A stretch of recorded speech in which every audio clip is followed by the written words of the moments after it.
안녕하십니까. 세무사 조길주입니다. 이번 시간에는 신규 개원 절차와 세금 관리의 두 번째 시간, 세금 관리 중심으로 살펴보고자 합니다.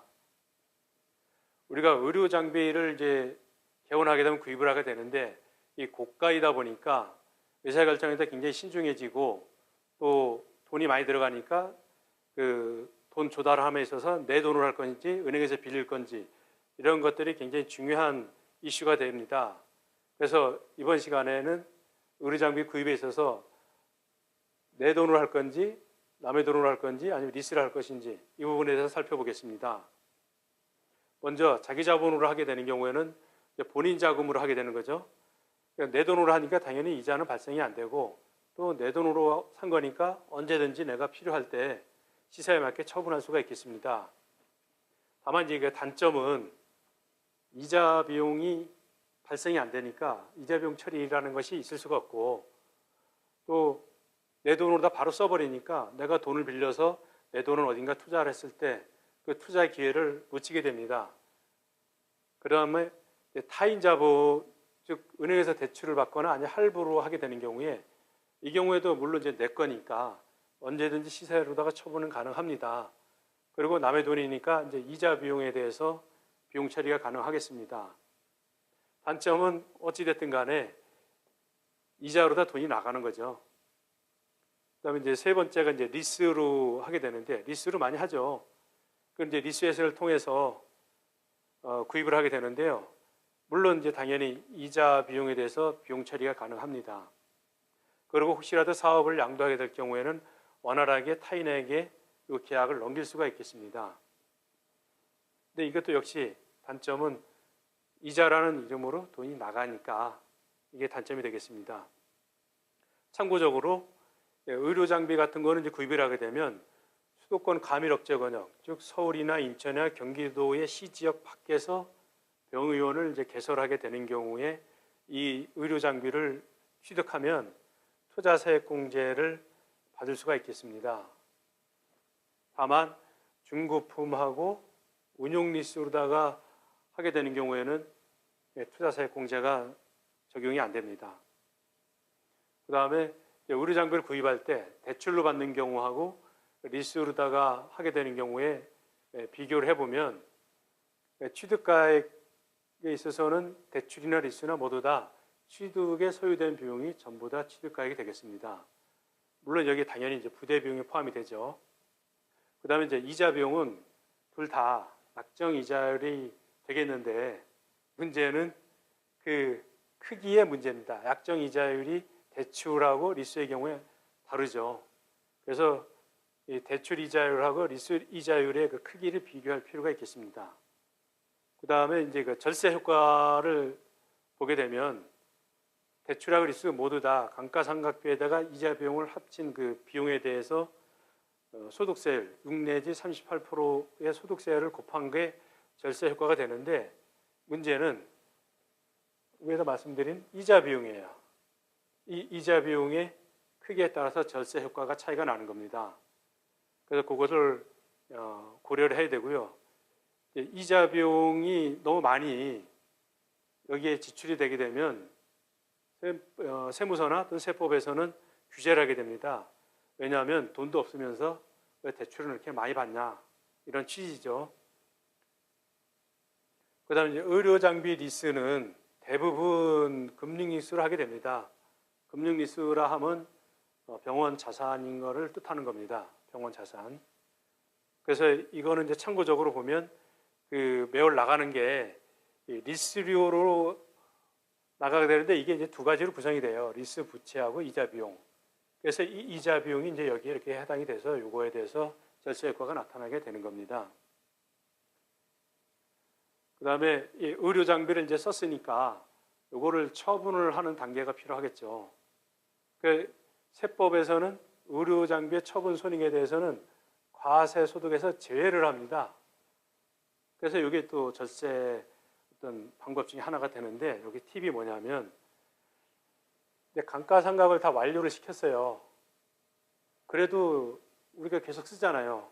그럼 이 고가로다가 양도를 하게 되면 감가상각하는 기간, 뭐 4년에서 6년 동안 감가상각하는 기간 동안에 절세 효과, 또 요거는 과세소득에서 제외하니까 고가로 팔면 그 처분 이익에 대해서도 이건 세금이 없어요. 그래서 이 두 가지를 잘 정리를 하면 내가 많은 그 이익을 취할 수가 있는데, 이런 거는 이제 감가상각 방법을 어떻게 할 것이냐, 기간을 어떻게 할 것이냐. 뭐 예를 들어서 감가상각이 완료가 되진 않다 하더라도 한 2년 정도 있다가 뭐 새로운 좋은 게 나오면 이 기계를 고가에 팔고 자기가 처분 이익이 남기면은 요거에 대해서 이제 과세소득 제외되니까 그 이익도 취하고, 또 정률법 같은 경우는 한 2년 정도만 지나면 거의 대부분 그 절세 효과를 다 취할 수가 있으니까 그런 경우에 이제 그 담당 세무사하고 잘 협의해서 요거는 전략을 잘 구사를 하면 좋은 기회가 되겠습니다. 이 또 좋은 거는 고정자산 매각 수입은 사업자 현황 신고서에 포함이 안 돼요. 다만 이제 우리가 주의할 것은 이 대부분의 병의원들은 이제 면세 사업자죠. 이 경우는 계산서를 발급을 해서 교부를 해야 되고요. 이때에는 부가세는 이제 면세가 되겠습니다. 그다음에 이제 자동차가 또 논란이 많죠. 병원에서 쓰는 뭐 구급차라든가 이런 건 별 문제가 없는데, 우리 원장님들이 사용하시는 뭐 벤츠라든가 BMW라든가 뭐 제네시스라든가 이런 고급차 같은 것들이 문제가 되는데, 이거와 관련해서 일단 우리가 살펴봐야 될 게 소득세법 기본 통칙을 좀 자세히 볼 필요가 있어요. 지급 금액이 사업소득을 얻는데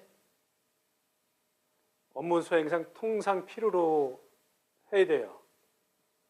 그리고 그것이 명확히 구분될 때 구분되는 금액에 한해서 필요경비로다가 인정을 해줍니다. 이것이 명백하지 않거나 주로 가사용에 사용하거나 관련되면은 이때는 비용으로 인정을 안 해주는 거예요.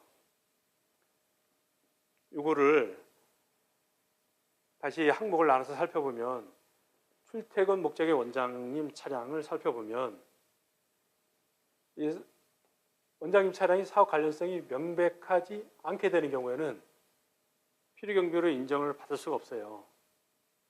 근데 나는 입증을 명백하게 할 수가 있다. 그러면 가능합니다. 업무용 차량 같은 경우는 뭐 당연히 업무용 쓰니까 비용 인정이 가능하고요. 이 경우에도 이제 은행 관련한 증빙 서류, 뭐 은행 일지라든가 이런 거를 구비를 해두고 필요한 장부들을 기록을 해놔야 됩니다. 그리고 은행이 아니라 병원 자산에 고정자산으로 등록을 해놔야 돼요. 그리고 이제 차량에 대한 감가상각비를 장부에 계상을 할 거냐 말 거냐 했을 때, 뭐 업무 관련성 있고 그러면 이제 감가상각비를 통해서 비용 처리하면 되는데, 좀 리스크가 있는 경우가 있죠. 매출이 큰 병원 같은 경우에는 세무조사 나올 확률도 높고 한번 나오면 부인될 가능성이 높아요. 그래서 가능하면 매출이 큰 병원 같으면 장부에 계상하지 말고 비용으로 안 떨었으면 좋겠다. 이런 게 이제 저의 생각입니다. 그리고 이제 개원을 했을 때 개원 전에 지출된 비용이 이게 이제 증빙이 다 있으면 문제가 없는데, 또는 이 기간이 개원 기간이 길어지는 경우가 있어요.